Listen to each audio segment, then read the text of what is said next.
Hay un asunto que no sé si entra dentro de lo que podemos o no podemos hablar, que es el del enamoramiento. Claro que sí. Porque ese me parece muy interesante. Vale, pues Ujú, vamos a ir con él.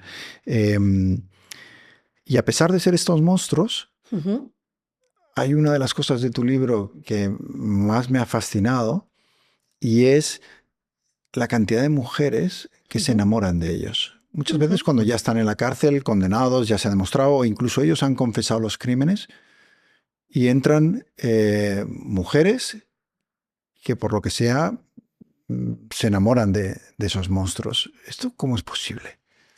Sí, hay un concepto que lo define, que es el concepto de hibristofilia, de mujeres que se enamoran de hombres violentos, agresivos, maltratadores, violadores, asesinos, y algunas de ellas se han casado en prisión. Se han casado con Richard Ramírez, una de ellas se ha casado con Ted Bundy. ¿Qué ocurre? La hibristofilia supone el enamoramiento, es decir, la atracción emocional y un vínculo importante a nivel afectivo o la atracción sexual. Esta atracción sexual que se ha manejado muy bien en el cine y en la literatura negra de la atracción por el malo, rebelde sin causa, el gran James Dean. Y luego está la encliptofilia. La encliptofilia es un concepto que lo que hace es de mujeres que se enamoran de asesinos famosos, de su fama, de su notoriedad. Ya. Pero estas mujeres que realmente se enamoran, o sea, estamos hablando de una intensidad tal que se casan con ellos en prisión, se enamoran de estos sujetos. Pues hay diferentes razones. Están las mujeres, Bueno, porque puestos a enamorarte de un famoso, oye, un futbolista, un sí, cantante, pero a ellas pero les un asesino. atrae las personas peligrosas. Hay respuestas antropológicas, hay respuestas biológicas y hay respuestas criminológicas y psicológicas. Porque cuando una mujer se enamora de un asesino o envía cartas o quiere conocer en persona, por ejemplo, a Miguel Carcaño, hay razones. ¿Hablamos de un caso real? Por supuesto, No me lo sé este. a Miguel Carcaño, el asesino confeso de Marta del Castillo, le empezaron a enviar cartas de admiración, de enamoramiento, empezaron a pedir visitas. Hablas en plural. No hablamos de una mujer. No, Hablamos de varias mujeres. le enviaban dinero, prendas de ropa interior. Llegó a ser de tal magnitud que se prohibió a Miguel Carcaño que recibiera objetos del exterior. De hecho, ahora hay una ley en los países nórdicos, no recuerdo exactamente si es Noruega o Suecia, perdonad, en el que hay una ley en la que se prohíbe a los presos intercambiar cartas de amor con mujeres de fuera, porque hay una niña de 17 años que se enamoró de un preso hasta perder, digamos, esta cordura y quería casarse con él en prisión. Ante esta situación, Noruega, ya digo, no sé si es Noruega o Suecia, yo diría que Suecia, perdonadme, ha legislado al respecto. No se permiten a los presos tener relaciones sentimentales con mujeres del exterior ni intercambiarse cartas de amor. Esto Sin en Estados embargo, Unidos es normalísimo, en el en Gran caso Bretaña es español normalísimo. que estás contando, de Cargaño, eso se permitió. Yo no Sí, sé. Y hasta que la prisión, puso fin a... exacto, tomó cartas en el asunto y dijo, "Ah, se acabó". Porque es que no solo le escribían mujeres, algunas estaban enamoradas de Miguel Carcaño. Otras les atraía la fama y la notoriedad que había adquirido. Pero es que Raquel e Iria, las asesinas de San Fernando, que mataron a Clara de 33 puñaladas, todas ellas menores de edad, una le escribió una carta de amor diciendo, ¿te quieres casar conmigo, Raquel? E Iria le escribió una carta diciéndole, em, José Rabadán, es el asesino de la katana, es al que escribieron, José, ¿qué se siente al matar? Y después ellas cometieron un crimen. Esto está ahí, Sí, no me lo invento yo. el asesino Esto de la ocurre. katana que mató a sus padres Y a su y hermana, a su correcto. hermana con una katana. Sí, es así. Y claro, en algunos de los casos que dices, ¿no? Estamos hablando de mujeres que se enamoran de alguien que esa misma persona podría haberlas matado a ellas.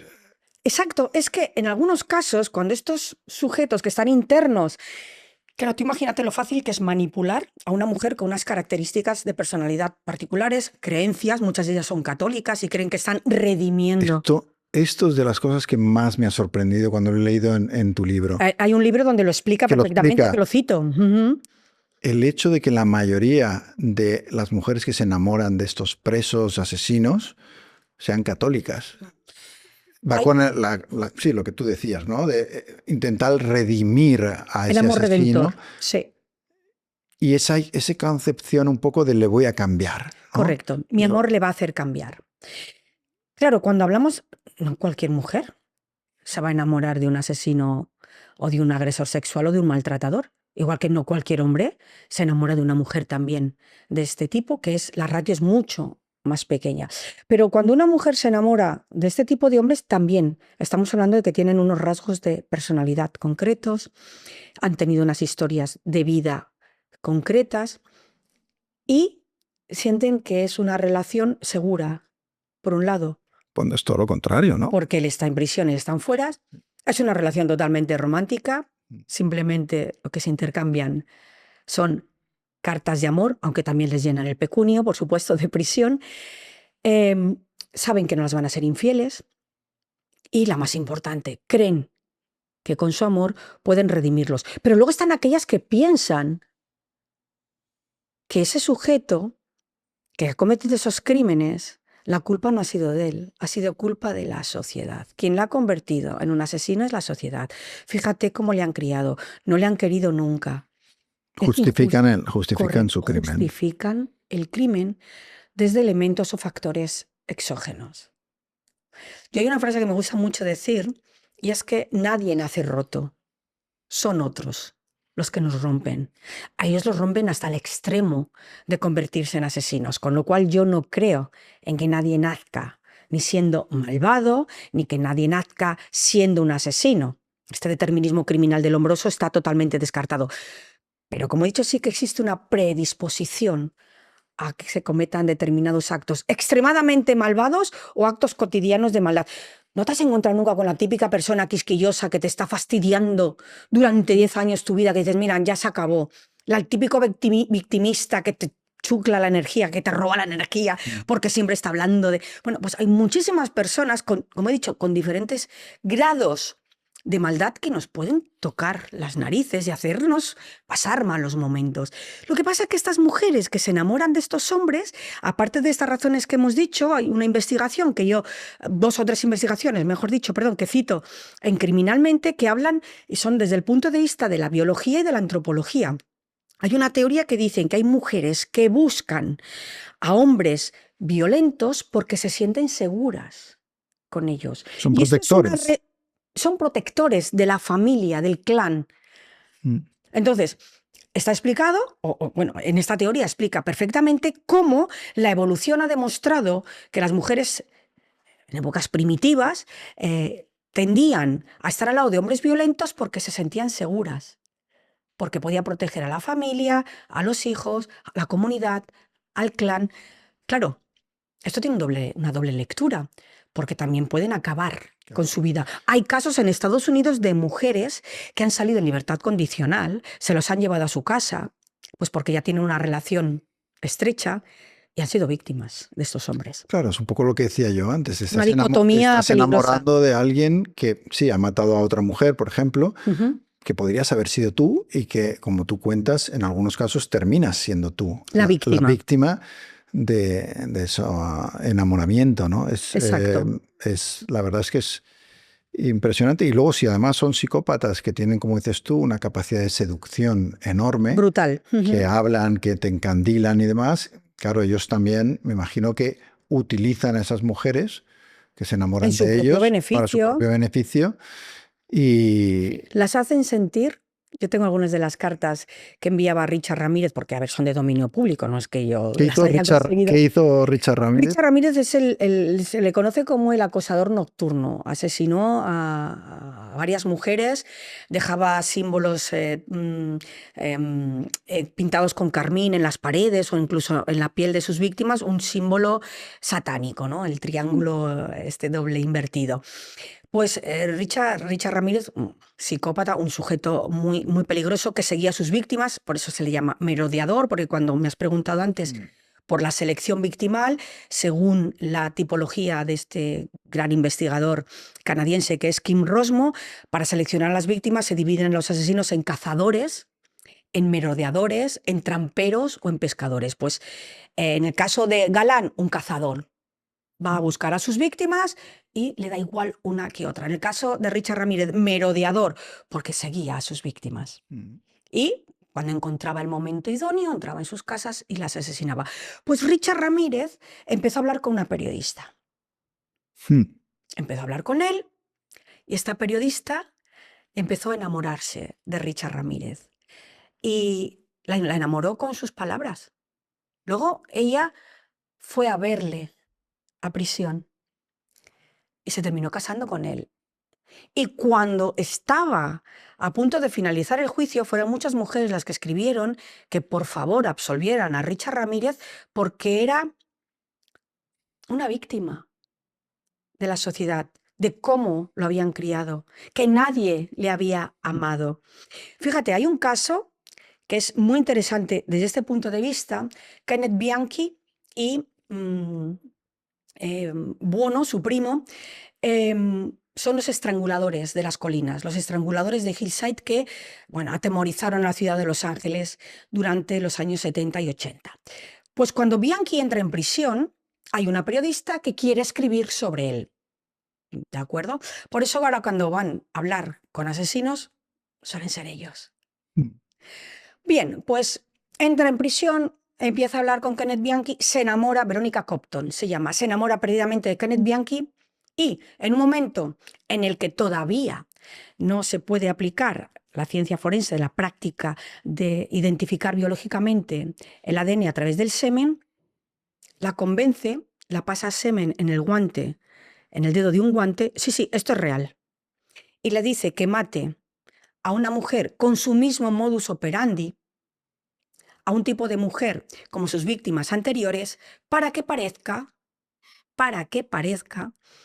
que han detenido a la persona equivocada. Y que el asesino es un manipulador. Y que el asesino está suelto. Correcto. Con el ADN o con el claro. que encuentran. No, como no se podía cotejar todavía ADN, no se podía. No existía la prueba de ADN, pero sí podían con el patrón. Claro, si el asesinato se había cometido exactamente igual, correcto. Dicen, eso quiere decir que el asesino sigue fuera y que nos hemos equivocado. Exacto. ¿Y ella lo hace?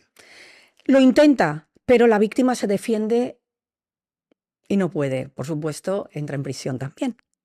Porque estaba completamente enamorada de Kenneth Bianchi, un sujeto que mató a 10 mujeres junto a su primo y 2 mujeres él solo, para demostrar a su primo que podía ser mejor que él.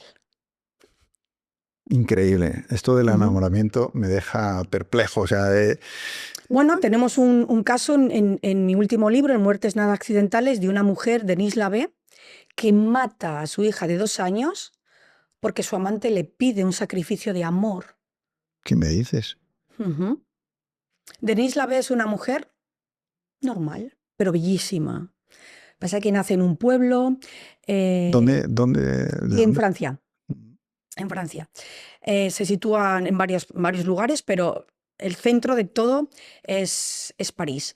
Pues Denise Lavey nace en un pueblo muy chiquitito, es una mujer bellísima. Su padre se suicida tras la Segunda Guerra Mundial porque le acusan de haber colaborado con la Gestapo. Y bueno, pues tiene pronto muchos trabajos, pero se queda embarazada de un médico que se va a la guerra de Indochina. Cuando vuelve totalmente alcoholizado y dice, mira, voy a tener la hija, pero no quiero estar contigo. Y para poder mantener a su hija, se presenta a una oposición y entra en el Instituto Nacional de Estadística de París. Una mujer, digo, bellísima, totalmente normal, que adoraba a su hija. Se cruza por el camino Jacques Algarrón, un militar con empatía oscura, maquiavélico, narcisista y con unos rasgos de psicopatía importantísimos. Obsesionado con Nietzsche y el superhombre, él crea un concepto, el concepto de superpareja. Busca una mujer que sea capaz de hacer cualquier cosa por él, por amor. Denise Lavey es bastante inculta. La manipula, la seduce, la humilla, la maltrata, la amenaza con dejarla. Denise Lavey está tan sumamente enamorada de Jacques Algarrón que tiene 3 tentativas de asesinato para matar a su propia hija, Catherine, hasta que llega un momento en que le dice ella, es que no puedo hacerlo. Y entonces Jacques Algarrón, en una situación muy complicada, porque Denise Lavey en ese momento está en un hospital porque le han provocado un aborto de Jacques Algarrón porque no quería tener hijos, le dice, si no matas a tu hija, esta relación se acaba. Y además, tienes que demostrarme que eres la mujer que yo busco, que Capaz de hacer eres lo que digna sea. de formar parte del concepto de superpareja, una mujer que sea capaz de hacer cualquier cosa por mí. Regálame un sacrificio de amor y entonces estaré convencido de que me quieres de verdad. Y Denise Lavey mata a su hija. Y cuando Denise Lavey mata a su hija y le manda un telegrama y Jacques Algarrón no contesta, viaja a París, porque estaba en otro pueblo, donde mata a su hija, en la casa de su hermana, en el campo, va a hablar con él, la mira y le dice, eres una estúpida por hacer al pie de la letra todo lo que yo te digo. Denise Lavey fue un experimento para alguien extremadamente malvado. Manipulación, control, todo. Manipulación emocional, psicológica, control. Hasta que ella hace lo que él quiere y cuando después ya lo ha hecho, la abandona. la abandona. Ujú. Vaya tragedia. Pues esto ocurrió en el París de los años 50.